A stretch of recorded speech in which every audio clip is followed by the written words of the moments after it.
dalam acara ini seluruh tokoh masyarakat yang mewakili baik pemerintah daerah, baik parlemen, baik juga dari asosiasi-asosiasi dan masyarakat adat dan forum rektor telah hadir untuk menyambut kedatangan salah satu dari kabinet kerja pemerintahan Bapak Joko Widodo.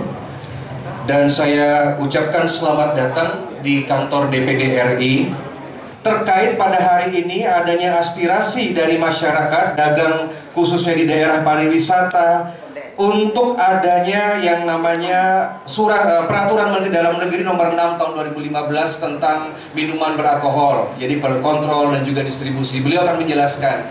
Kemarin kami sudah membawakan aspirasi bahwa ada komponen masyarakat, terutama juga yang disampaikan melalui DPRD Provinsi, Bapak Ketut Suwandi berserta dengan Ibu Kusuma dari Kepala Dinas Perindustrian, yang marak di masyarakat karena tanggal 16 April besok sudah berlaku. Tidak ada minuman beralkohol di minimarket dan di pedagang kecil yang ada di seluruh Indonesia, bukan Bali.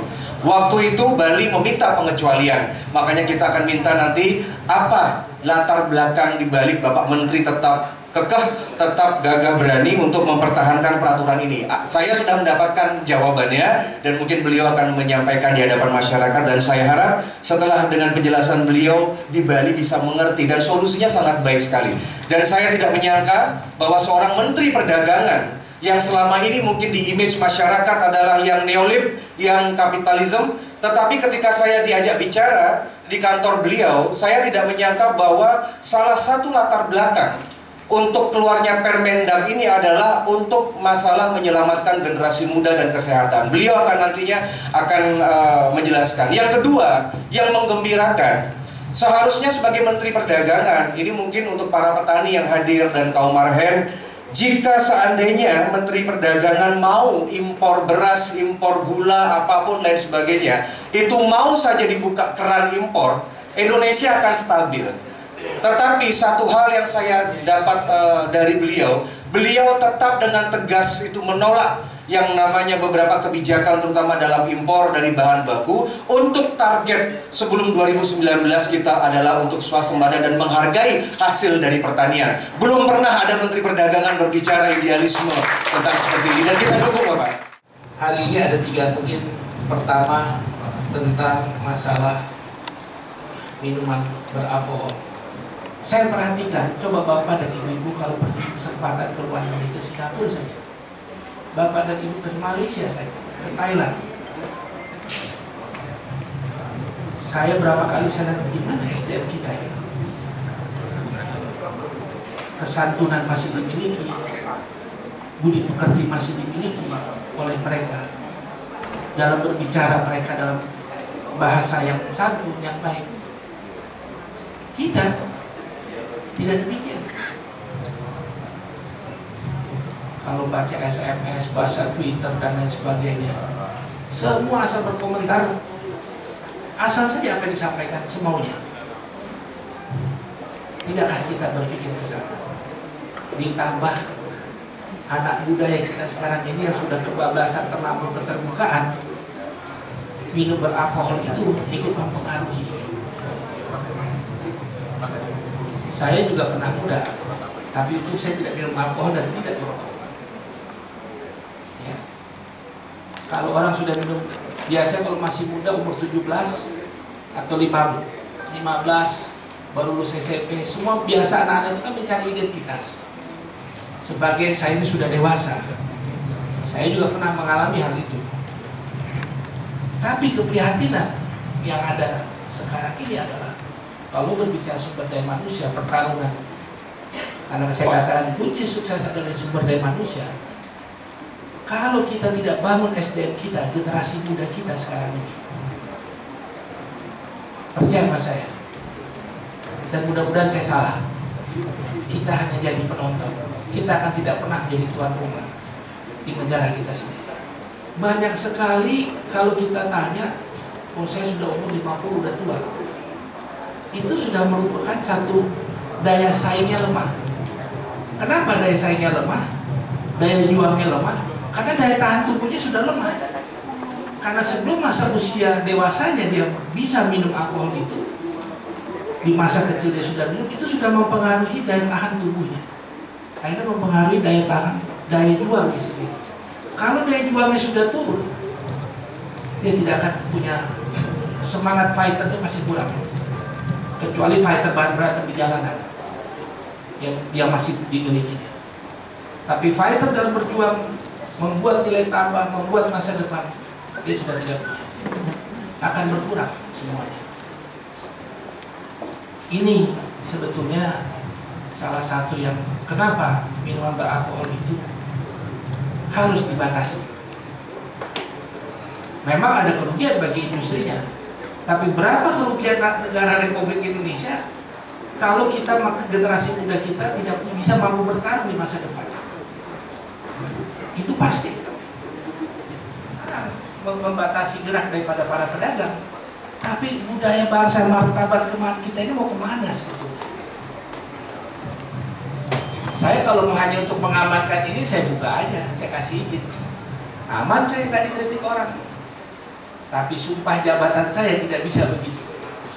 Apapun resiko, apapun kritikan, kalau itu baik untuk bangsa ini, itu harus dilakukan, dan itu adalah ibadah. Kita harus, dan pemerintah melihat hal-hal itu, Kementerian Perdagangan khususnya harus melindungi masyarakat itu sendiri dan masa depan masyarakat. Banyak PR di negara kita ini sendiri yang harus kita selesaikan. Saya akui bahwa biaya itu sudah semakin mahal, tetapi Kementerian Perdagangan harus menjaganya. Tidak boleh, kita harus atur kembali. Kualitas itu penting. Inilah yang dilakukan salah satu oleh Kementerian Perdagangan, mengamankan masyarakat Indonesia dari apa yang dikonsumsi oleh rakyat Indonesia, memberikan yang sehat. Coba kita lihat berapa kesehatan kita, masalah sosial khususnya masalah kesehatan. Jadi keputusan untuk mengatur, saya tidak melarang, mengatur minuman beralkohol beredar itu di minimarket dan pengecer, dan minimarket itu tidak bisa mengontrol daripada pembeli-pembelinya. Saya bahkan setelah kita keluarkan keputusan, ada yang menentang, bahkan ada juga yang memberikan terima kasih kepada saya. Orang Bali juga, terima kasih Pak Rahmat. Kemarin anak-anak muda banyak nongkrong-nongkrong, sekarang udah enggak. Jadi kalau kita lewat tidak ada masalah, nggak khawatir diganggu ataupun lain. Kita ini menurut saya ada krisis budaya. Karena apa? Itu tadi, mulai dari produk pakaian bekas, minuman beralkohol yang tidak, kalau kita tidak bisa kontrol, bisa mempengaruhi generasi muda kita. Mengkaji ulang bagaimana mengatur kembali daripada peredaran barang-barang yang mahal ini sendiri, yang naik ya sekarang terasa mahal bagi masyarakat. Karena dalam Perpres 74/2013, kategori pengecer itu titik 2, 1 minimarket, kedua supermarket, 3 pengecer lainnya. Kalau itu dilakukan, itu melanggar aturan lebih tinggi. Coba Ibu Dirjen sini. Ya. Sini. Yang kedua, dalam peraturan Menteri Perdagangan Bapak yang terhormat nomor 6/2015, kebetulan saya salah satu pengurus Aprindo yang intens juga membaca peraturan itu, karena kami dalam di sektor tidak tahu kan parah. Disebutkan bahwa pengecer minimarket, padahal ya di dalam Perpres 74/2013 dan Peraturan Menteri Perdagangan 20/2014 disebutkan pengecer antara lain 1 minimarket, supermarket, hipermarket, dan pengecer lainnya. Kalau itu disebutkan dalam Permendagri nomor 6/2015 bahwa pengecer dan minimarket jadi dilarang, itu salah. Bertentangan. Yang ditutup Pak sama warung-warung di sana. Oke, jangan ada lagi sweeping dulu. Ya, nanti kita usulkan. Masa Pak Edokano yang sudah tak pilihan berjuang. Masa Pak Menteri yang ganteng tidak mau mengecualikan Bali, kan lucu ya. Nanti kita atur. Ini urusan kami di Jakarta. Terima kasih Pak. Terima kasih. Jadi tolong dipahami bahwa peraturan pemerintah tidak akan berubah. Tetapi kembali lagi, saya akan mencarikan solusi untuk pedagang kecil. Yang kita masuk dengan yang peraturan yang ada adalah minimart dan pengecer. Ini akan kita atur. Pertama pedagang kecil, kemungkinan nanti saya juga akan bicara dengan tokoh adat bagaimana mengatasi peredaran barang termasuk maupun yang lain di daerah, supaya jangan warung-warung kecilnya juga mati. Nanti kita atur. Tapi sebagai langkah awal adalah minimal dan pengecer itu tidak boleh. Dan kembali lagi Pak ya, kalau kembali lagi dipahami, peraturan tidak akan dirubah. Pengecer pedagang kecil di daerah turis ataupun daerah lain nanti akan kita atur. Seperti itu cerita, seperti itu kira-kira idenya. Ya, mudah-mudahan ini bisa memberikan satu solusi. Jadi Pak Arya, apakah nanti bikin koperasi ataukah semacam restoran yang ada di mana atau bagaimana? Jadi para pedagang kecil bagian daripada itu, sehingga treatmentnya seperti itu, dan hanya dijual kepada orang asing. Kan Bapak bilang ke orang asing kan? Iya. Ya. Tapi dan juga tidak boleh dijual di bawah umur 21 tahun. Para minimart, misalnya Indomaret atau Alfamart, saya sudah katakan, kenapa Anda tidak bermitra dengan koperasi kampungnya di situ kalau masuk ke desa, supaya ada kontrol masyarakat. Jadi kepemilikannya itu milik bapak-bapak semuanya, yang bisa menjawab kebutuhan bapak. Kalau ada bapak beli dari situ untuk kebutuhan warung-warung lain. Jadi tidak mematikan warungnya bapak sendiri. Itu dialog yang sudah saya lakukan dengan pemilik yang di atasnya Indomaret sama Alfamart. Jadi kalau misalnya satu kampung, satu desa diharapkan, tapi saya jangan masuk ke desa. Saya pada saat ini saja bermitra dengan koperasi. Itu solusinya salah satu. Sehingga bisa menjadi bagian dalam membangun market pasar di Indonesia. Itu tujuannya. Jadi Bapak, kita ini sedang membenahi. Yang kurang kita sempurnakan. Ya, itu tujuan pemerintah. Pemerintah tidak akan mematikan pedagang-pedagang. Kalau membuat suatu proses pengolahan makanan itu harus ada izinnya, izin dagang, izin industri dan sebagainya. Nah, tetapi karena minuman-minuman yang beralkohol tanpa ada izin pun ada. Karena apa? Mudahnya masuk ke dalam, karena ada akses di dalam yang mengakomodasi seperti ini.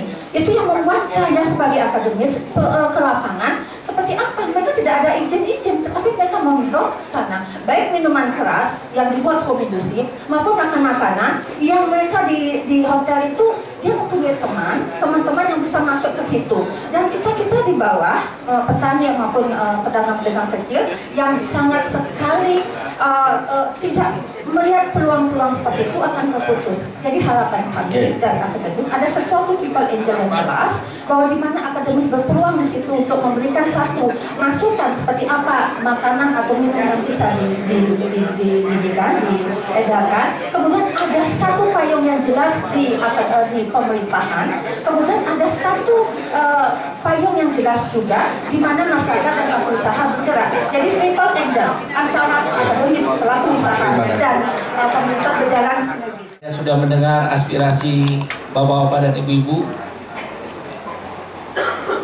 baik dari para pedagang, tokoh adat, dan juga masyarakat lainnya. Prinsipnya begini Pak ya, tapi sekali lagi saya ingin menanyakan, kita sepakat tidak menjaga generasi muda ke depan. Terima kasih. Itu yang penting, satu. Untuk menjaga itu, Bapak bisa memahami, saya kira kenapa Permendag nomor 6 itu dikeluarkan, ya.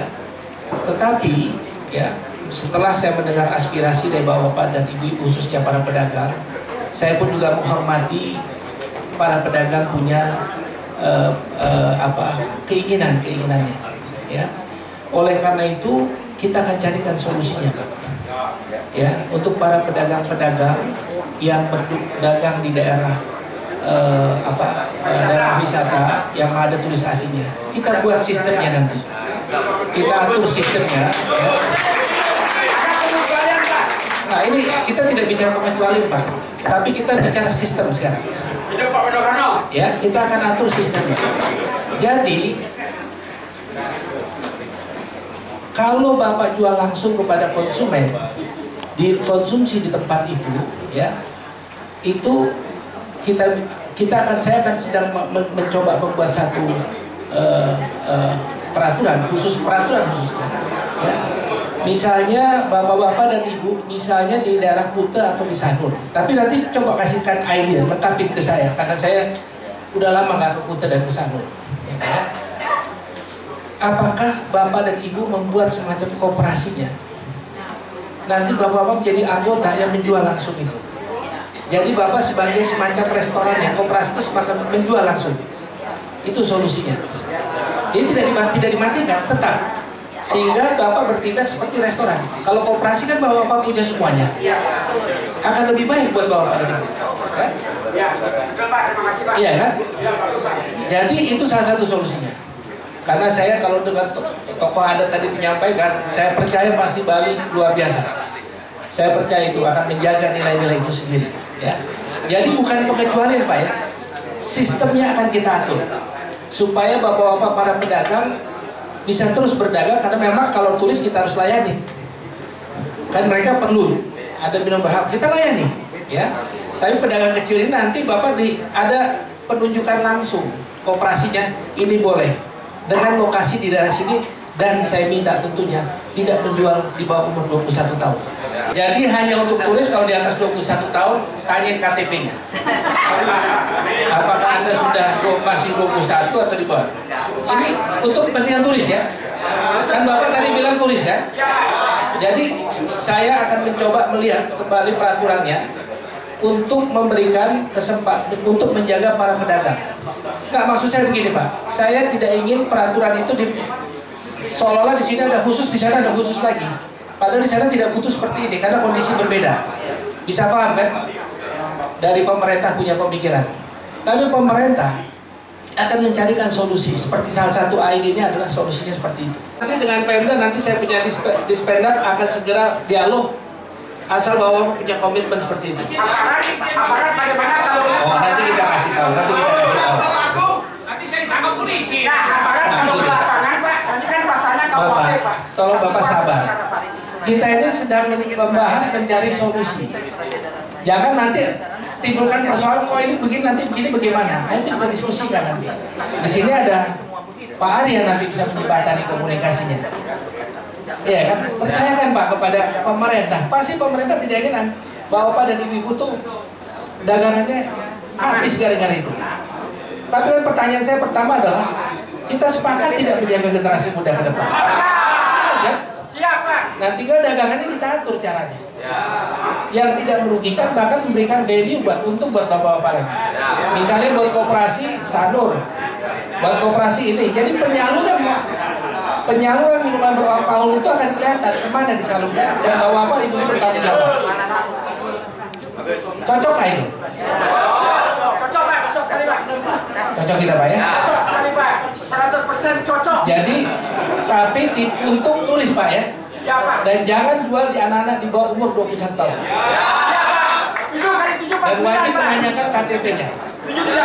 Jalan. Bapak harus tulus ikhlas, mesti pas. Kenapa? Kita punya pecalang Pak, ngawasin. Ya, saya percayalah kalau di sini, kalau Bapak tokoh adat sudah bicara, saya sangat menghormati dan percaya. Nggak mungkin pasti dilarang. Pasti ingin menjaga daerah. Setuju ya? Nanti Pak Arya, nanti hasil diskusi ini bisa disampaikan kepada Pak Gubernur, pada Pak Kapolda, ini kira-kira seperti ini ya. Sehingga tanggal 16 tidak ada yang menyalahartikan akan kebijakan yang kita ambil. Baik, begini solusinya. Tiap menit kirim surat ke gubernur, ke bupati, dan juga kepada Disperindak. Ada Ibu Pak Disperindak untuk Bali agar ini untuk ditunda dulu rekomendasi. Yang kedua, untuk daerah pariwisata tidak saja di Kuta, kita rekomendasikan serahkan pada adat untuk tenang saja dulu, oke? Jadi tidak ada sweeping, tidak ada. Memang hanya di Bali ini setelah mendengar aspirasi, tentu kita akan cari solusinya untuk para pedagang kecil yang berjualan minuman alkohol, khususnya di daerah pariwisata. Saya mencari solusinya untuk bisa mengatasi masalah. Kan ini daerah turis, ya, tapi tidak merubah peraturan. justru mereka akan, karena kan diarahkan kepada ke restoran. Tapi kan nggak semua langsung masuk ke restoran. Mereka kan pedagang di pantai, ya mesti. Nah ini kita coba atur bagaimana caranya sistem itu. Tidak, tetap tanggal 16 dijalankan. Hanya kita akan atur segera mungkin untuk menyelesaikan masalah.